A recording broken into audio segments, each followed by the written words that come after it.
Nous allons parler de sorties culturelles pour les personnes âgées à mobilité plus réduite avec Caroline Lamorte, qui est de l'association Sorties à domicile à Toulouse. Bonjour. Bonjour. Peut-être vous présenter votre parcours parce qu'il est intéressant et ensuite on parlera de l'association Sorties à domicile. Alors en fait, j'ai fondé l'Association française des aidants en 2003 et j'ai développé de manière opérationnelle une initiative qui s'appelle le Café des aidants, que j'ai d'abord créé à Paris, parce que j'habitais Paris à l'époque.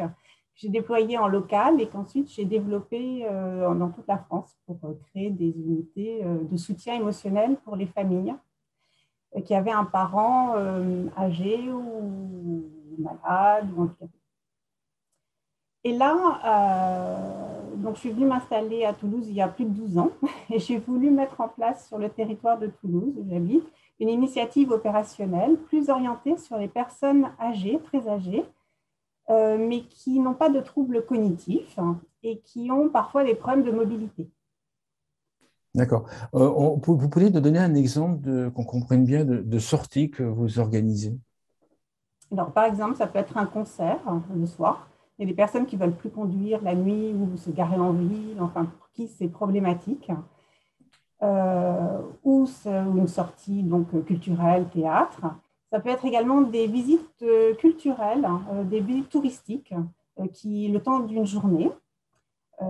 Et en fait, on s'est adapté au moment du Covid, c'est-à-dire que les salles culturelles étant fermées, on a fait d'autres types de sorties qui étaient des sorties nature, puisque les gens n'en pouvaient plus de rester chez eux. Et donc, on leur a proposé, puisqu'on a, en fait, l'association existe depuis 2016 et on a créé toute une communauté de seniors qui ont en moyenne allé entre 70 et 100 ans, plutôt en moyenne d'âge 85, donc un âge assez avancé, et qui ont envie de continuer à faire des choses et ne pas rester confinés chez eux.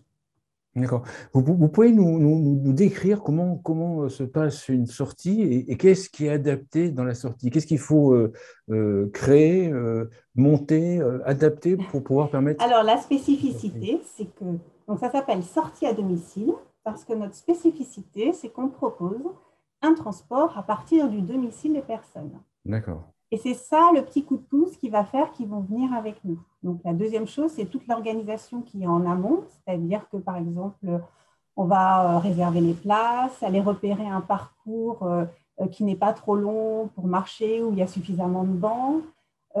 S'il y a besoin, on a un fauteuil roulant pliable pour les personnes qui seraient en difficulté ou qui ne pourraient pas faire toute la marche. Et évidemment, on prend les déambulateurs dans le coffre des voitures.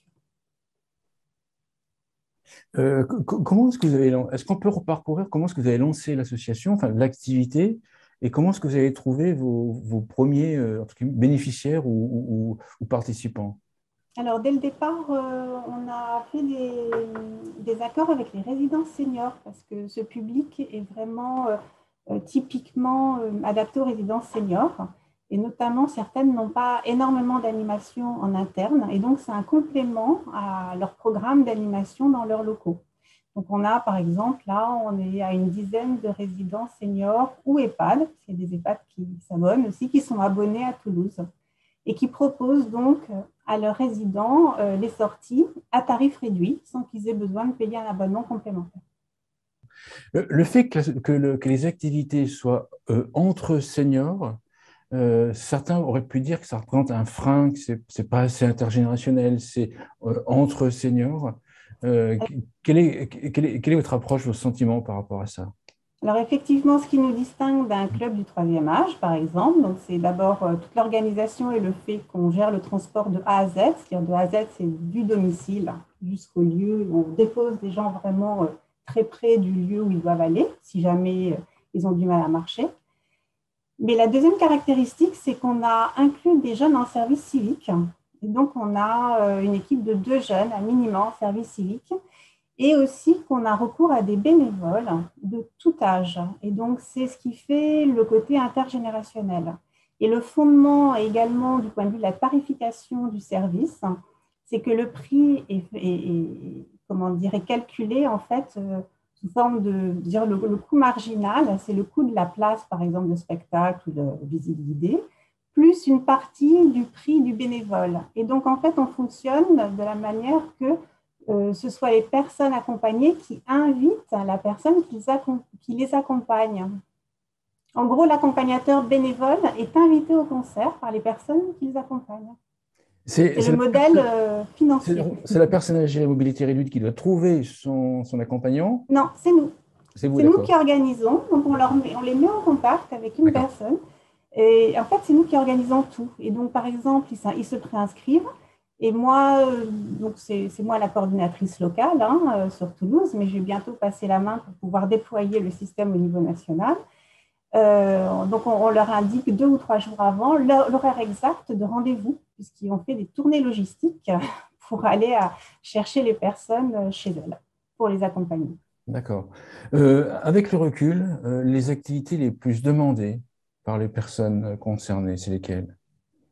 Alors, on s'est positionné sur les grands spectacles, nous, parce que ça nous paraissait le plus difficile, pour 2 raisons. D'abord parce que quand il y a des très beaux spectacles à Toulouse, les places sont prises très longtemps à l'avance, donc c'est compliqué de réserver. Or, c'est un public qui va se désister assez facilement pour des raisons de santé ou parce qu'il y a leur famille qui vient les voir et qui ne les ont pas vus depuis longtemps, enfin, quel que soit le motif. Donc, en fait, dans l'organisation, on fait une sorte d'assurance, c'est-à-dire qu'ils se préinscrivent mais ils ne paient rien. Et c'est 3 jours avant qu'ils vont confirmer qu'ils viennent pour de vrai. Et donc, du coup, je ne sais plus quelle était la question. J'ai perdu le fil. Quel type de spectacle les intéresse? Donc voilà, des grands spectacles où c'est compliqué à organiser. Et donc, ça va être de la musique classique. On a un public plutôt quand même assez cultivé, en fait.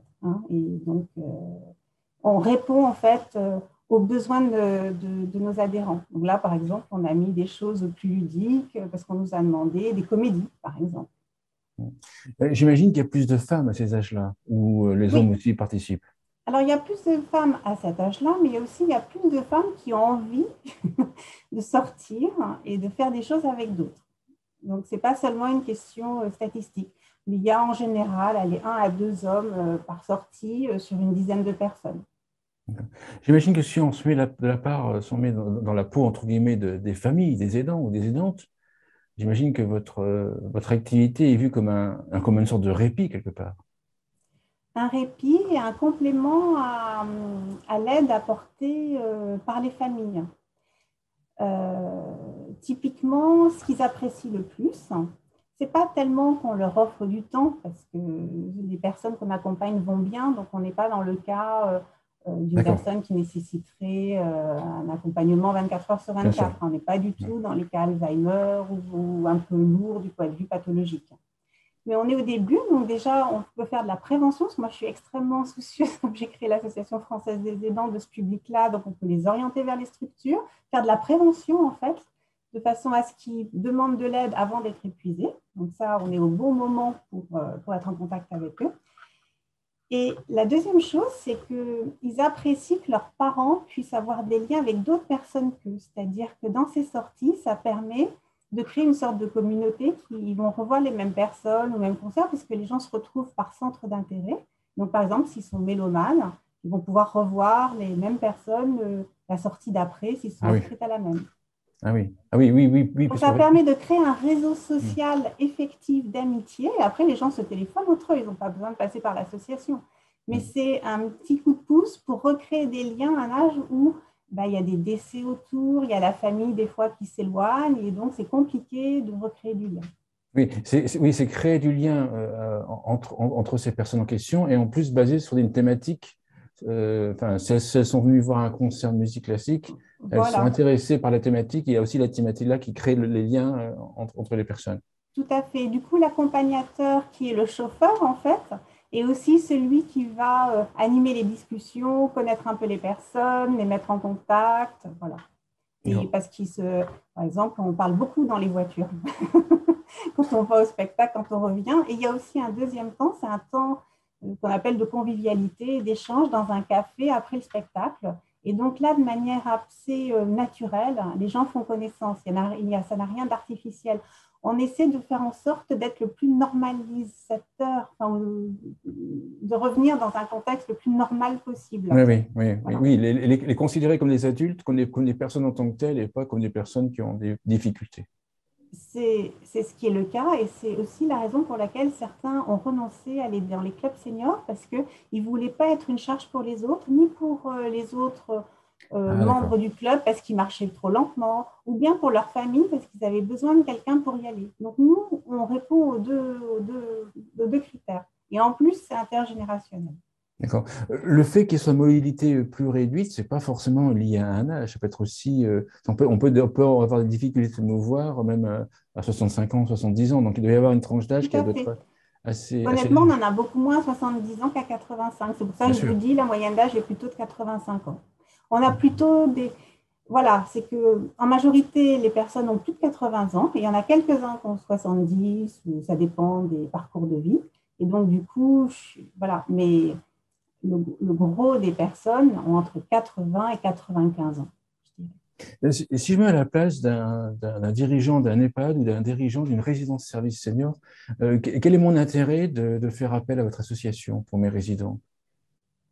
Alors, c'est différent en fonction du type d'établissement. Donc, on a très peu de participants qui viennent des EHPAD. C'est vraiment Hmm. ponctuel, puisque dans les EHPAD, il va y en avoir peut-être 2% des personnes hébergées en EHPAD qui pourront bénéficier de nos services, parce qu'il n'y a pas de trouble cognitif, si vous voulez.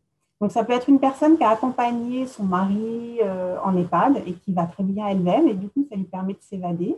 Ou quelqu'un qui est rentré relativement tôt en EHPAD ou avec des problèmes physiques importants, mais pas de troubles cognitifs. Et aussi, pour elle, c'est une bouffée d'oxygène. Et donc, avec les établissements où on travaille, et notamment les psychologues, des fois, ça permet de faciliter l'entrée en EHPAD puisqu'ils gardent un lien avec les activités normalisantes. Et ils ne sont pas D'accord, tout le temps confrontés aux résidents. Ça leur permet de voir d'autres têtes. Voilà. d'accord. Pour les raisons, Pour par les contre, résidences seniors, c'est un complément à leur programme d'activité en fonction du type de résidence, comment dire, c'est très compliqué pour l'animateur de faire sortir les personnes. Et en plus, ça concerne peu de monde parce que les gens sont intéressés par tel ou tel thème. Nous, on a un programme très éclectique et donc proposer notre programme en plus à tarif réduit. Donc, les résidences s'abonnent et donc les personnes n'ont pas besoin de s'abonner en plus. Donc, pour donner un ordre d'idée, l'abonnement pour les gens qui sont à domicile, c'est 15 € par an. Ce n'est pas énorme non ah oui, plus. d'accord, d'accord, Mais après, il y a un prix pour chaque sortie. pour Et chaque donc, journée. on vous dit le prix de la place plus une partie en plus qui permet de payer les frais de l'accompagnateur et de la structure. Vous avez des acteurs, acteurs de prévoyance ou assureurs ou autres Oui, donc collectivités on qui a un participent? partenaire Ouais, depuis le départ historique qui s'appelle Harmonie Mutuelle. d'accord. Et on a la mairie de Toulouse qui nous soutient maintenant depuis l'année dernière. Et donc, par exemple, vous me demandiez comment on se fait connaître. Donc, à la fin du mois de septembre, on a une grande manifestation à Toulouse qui s'appelle Senior et Plus, qui est organisée par la mairie de Toulouse, place du Capitole. Et on va être présent avec un vélo adapté pour seniors qu'on a acheté sur l'association, mais qui est donc un tricycle, donc à 3 roues pour les personnes qui risquent de perdre l'équilibre. Et donc, on voit par exemple des gens chez nous qui marchent avec une canne ou un déambulateur et qui foncent sur le vélo parce qu'il n'y a plus de problème d'équilibre. Et donc, toujours pareil, on revient dans un côté normalisant où ils peuvent refaire du vélo comme avant. D'accord. Avec le recul, combien de personnes, enfin depuis que l'association existe, combien de personnes ont participé ou participent à vos activités Alors, en depuis le France? départ, il y a 500 personnes différentes qui ont 500 participé. personnes, d'accord. Mais sur une période donnée, je dirais, d'active, il y a entre 50 et 100 participants par an. Voilà, qui sont D'accord. actifs puisque ça tourne en fonction. Et les gens déménagent aussi, des fois ils se rapprochent de leur famille. Voilà. Et puis des fois ils viennent parce qu'il y a un spectacle en particulier qui les intéresse. Là, au départ, on a communiqué auprès, et là, ça se fait beaucoup par bouche à oreille. Tout à l'heure, vous m'avez expliqué que vous vouliez le développer en France. Alors, vous avez eu l'expérience des cafés des aidants. J'imagine que vous allez un petit peu utiliser ce que vous avez appris pour développer l'association. Comment est-ce que vous allez faire? Par où vous allez commencer? Par quel lieu géographique vous allez commencer pour développer sortie à domicile en France? L'expérience de l'association m'a montré qu'en fait, les gens intéressés venaient à nous. C'est-à-dire, si on commence à communiquer, ce que j'avais fait beaucoup pour l'Association française des aidants, il y avait des CCAS, des CLIC qui m'avaient contacté pour dire qu'eux, ils voulaient le faire sur leur territoire. Et donc, j'avais mis en place tout un système qui a bien fonctionné, parce que je crois qu'il y en a une centaine maintenant, plus de 100 en France.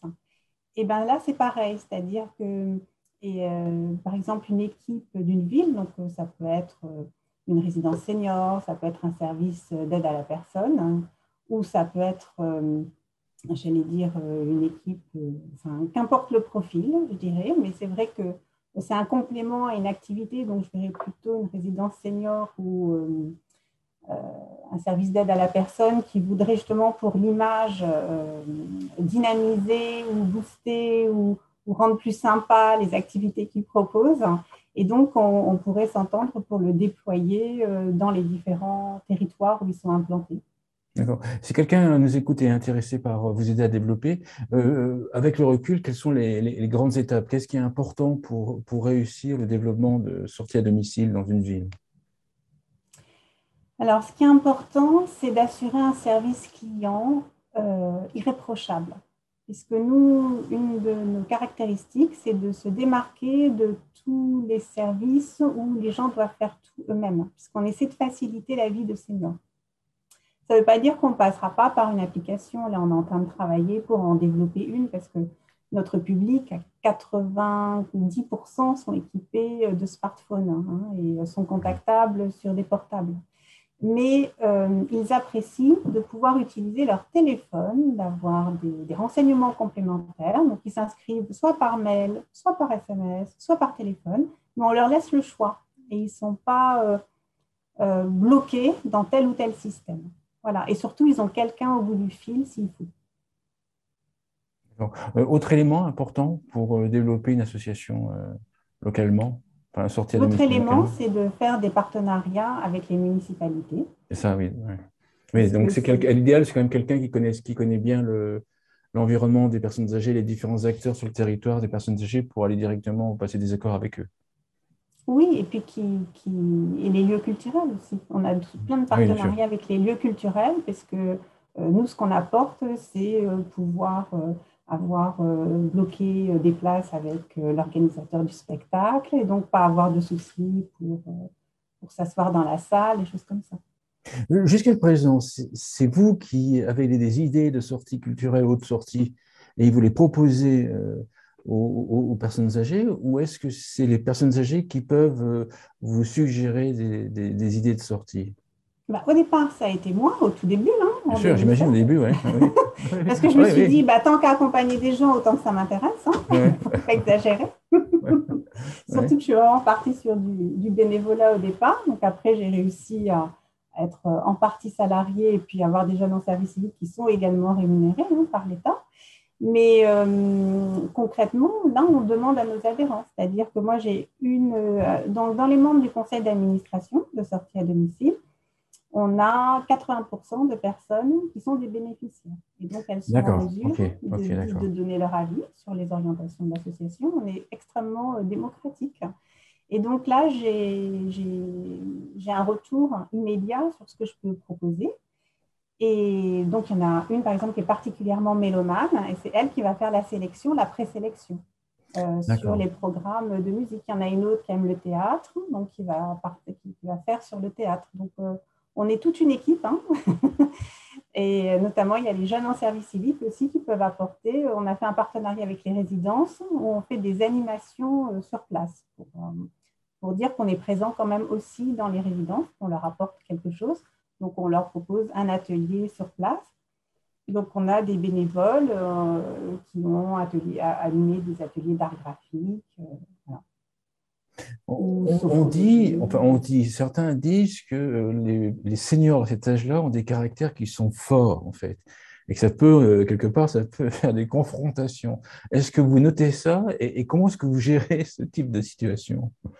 Alors, je pense qu'il y a une présélection dans le fait que les gens qui nous contactent, ils ont envie de sortir, ils ont envie de rencontrer d'autres personnes. Donc, nous, on les D'accord, oui, appelle les mais curieux de tout âge. C'est-à-dire que ce soit des personnes qui accompagnent ou des personnes qui souhaitent être accompagnées.